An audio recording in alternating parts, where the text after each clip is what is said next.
Pesan kami yang sudah kami lihat-lihat di sini, dan alhamdulillah eh, Almanar sudah cocok lah untuk sebuah pesantren yang mandiri.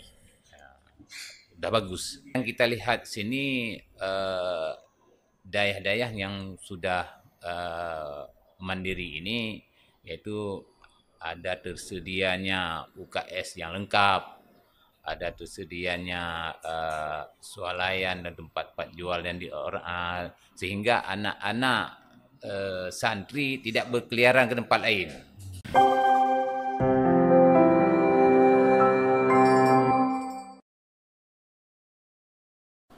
Assalamualaikum warahmatullahi wabarakatuh. Selamat Salam. datang di Almanar Podcast. Hari ini saya mau berbincang dengan Kepala Dinas Dayah Pendidikan Dayah Aceh Besar, yang hari ini dalam rangka beliau berkunjung untuk melihat sejumlah potensi yang ada di pesantren modern Almanar. Di studio sudah hadir Pak Gadis. Assalamualaikum Pak. Salam warahmatullahi wabarakatuh. Kiban Pak, sehat? Alhamdulillah sehat. Alhamdulillah Pak ya. Jadi inilah ruang edukasi kita Pak Gadis ya, karena Bapak baru hadir hari ini, kami memperkenalkan dulu. Jadi ini ruang edukasi kita dalam mensiarkan sejumlah potensi energi positif yang ada di pesantren modern Almanar. Yeah. Jadi ini studio ini kita kelola oleh bagian humas, kemudian kami sendiri di kepala bagiannya. Jadi yang sehari itu biasanya kami podcast anak-anak yang ada prestasi, yang ada kegiatan-kegiatan ekstrakurikuler lah Pak Gadis. Jadi Pak Gadis hari ini dalam rangka apa nih Pak Gadis ke Almanar? Alhamdulillah hari ini kan dalam rangka kunjungan ke daerah-daerah untuk melihat daerah-daerah mana yang sudah mandiri. Jadi ke depan insyaallah di Dinas Pendidikan Dayah akan kita program bagaimana daerah-daerah tersebut bisa jadi daerah yang mandiri. Dan alhamdulillah di daerah Almanar Almanar ini kita sudah melihat dan kita sudah berputar-putar program-program yang sini, baik dari swalayan, UKS-nya. Mudah-mudahan dinas daerah-daerah yang lain ini adalah menjadi pilot project. Pilot project kita ke depan untuk jadi contoh. Jadi daerah yang bersih, daerah yang bisa menciptakan santri-santri yang mandiri. Itu mungkin. Jadi tujuannya adalah untuk melihat sejumlah potensi atau kemandirian daerah, Pak ya. Iya. Kalau boleh tahu berapa daerah Pak sasarannya? Yang jumlah daerah di Aceh Besar kan banyak Pak ya. Banyak. Jumlah daerah di Aceh Besar, alhamdulillah yang terdata di Dinas Dayah Kabupaten Aceh Besar ada 187 yang terdaftar di Bada, ada SKT ya. Ada SKT-nya 120, lebih kurang. Lebih kurang ya. 120. Kalau yang sudah terdata yang menurut Dinas Dayah sudah mandiri ada berapa daerah Pak?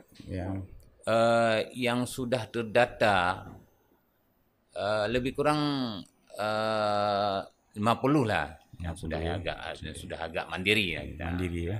Itu dari segi apa Pak? Ekonomi semuanya ataupun kegiatan-kegiatan ekstrakurikulernya ya, yang sasarannya? Yang kita lihat sini daerah-daerah yang sudah mandiri ini, yaitu ada tersedianya UKS yang lengkap, ada tersedianya swalayan dan tempat jual yang sehingga anak-anak santri tidak berkeliaran ke tempat lain. Apapun kebutuhan untuk santri sudah ada di daerah tersebut, di atas pesantren tersebut. Ini yang kita harapkan. Berarti segala fasilitasnya baik itu kesehatan ataupun ekonominya Pak ya, swalayan kayak kantin ya. Kemudian apa saran Bapak yang bisa Bapak sampaikan kepada daerah-daerah, apakah untuk berinovasi ataupun untuk lebih berkembang lah semua dayah lah yang ada di Aceh Besar. Ya. Kami harapkan ke semua daerah dapat terciptanya yang disebutkan sesuai dengan Kanun Aceh nomor 9 tahun 2018 tersebut tentang penyelenggaraan pendidikan daerah. Daerah itu dapat terciptanya daerahnya mandiri, ya gitu. Di segi air bersihnya, dari segi kesehatan, dari segi kesehatannya, dari segi makanan juga, itu. Dari segi makanannya juga Pak ya. Ya. Kemudian apa program yang sedang dicanangkan di dinas saya nih Pak, yang untuk tahun inilah, apa yang Bapak harapkan dari daerah ini untuk tahun ini? Di Dinas Pendidikan Daerah Kabupaten Aceh Besar sekarang ini ada beberapa program yang sudah dan sedang kita laksanakan, terutama sekali di bidang pelatihan komputer. Pelatihan komputer ada, desain grafis, dan untuk sementara ini lagi kita adakan pelatihan menjahit khususnya untuk santriwati. Jadi kita harapkan ke depan santriwan baik santriwati ketika lulus di daerah atau pesantren tersebut sudah mandiri dia. Tidak hanya bisa membaca kitab, juga ilmu-ilmu umum, dia ada skill pribadi, baik menjahit, desain grafis, di komputer dan lain sebagainya. Ini berarti sasarannya adalah untuk membangun kemandirian tadi, dan dukungan dari Dinas Daya adalah berupa pelatihan-pelatihan Pak ya, yang sudah berjalan selama ini ya. Artinya pemerintah bukan hanya saja menganjurkan tapi juga memberi dukungan dengan memberi pelatihan-pelatihan ya Pak. Betul. Sejauh ini yang Bapak ingat berapa kali sudah dilaksanakan pelatihan Pak?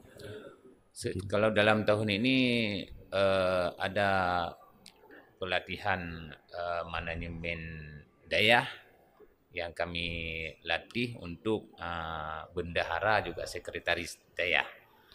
Kemudian pelatihan komputer baru 60 santri. Jadi masih terbatas. Kita harapkan ke depan ini adalah ada continue lah. Continue kita berkelanjutan Pak ya. Berkelanjutan. Jadi nggak terputus ya. Kemudian pun orang-orang yang dilatih itu harapan kita juga bisa mengajarkan yang lain. Betul. Sebenarnya. Jadi setiap perwakilan yang kirim bisa menularkan ilmunya ke yang lain. Kepada yang lain. Kepada yang lain. Karena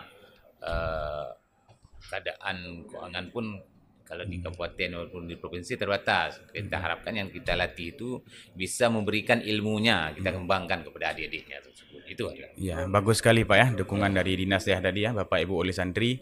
Kemudian Pak Kadis, kami di akhir pembincangan kita ini, saya minta Pak Kadis memberi semacam kesan atau pesan untuk Almanar sendiri nih. Ini yang secara pribadi Pak, karena Bapak hadir hari ini, apa kesan Bapak ataupun pesan ataupun arahan ya, masukan yang bisa membangun untuk pesantren kami ini Pak.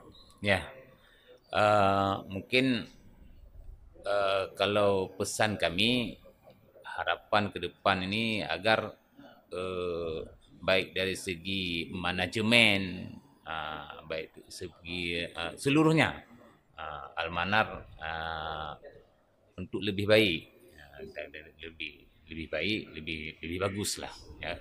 Dan pesan kami yang sudah kami lihat di sini, dan alhamdulillah Almanar sudah cocok lah untuk sebuah pesantren yang mandiri. Udah bagus. Terima kasih Pak Kadis atas ulasannya. Ini jadi penyemangat untuk kami untuk terus berkembang ya, tidak berasa berpuas diri, dan kami juga mohon berkelanjutan juga continue bimbingannya ataupun arahan apapun dari Dinas Daya, insyaallah, untuk menjadi dayah yang mandiri, menjadi pilot project lah untuk dayah-dayah yang lain Pak ya, yang udah besar gitu ya. Terima kasih Pak Kadis atas kehadirannya dengan waktu yang sangat singkat ini tapi berharga ya. Apa yang sudah Pak Kadis sampaikan tadi sangat bermanfaat untuk didengarkan oleh khalayak ramai, khususnya dari komunitas pesantren Pak Kadis. Amin. Terima kasih Pak Kadis ya.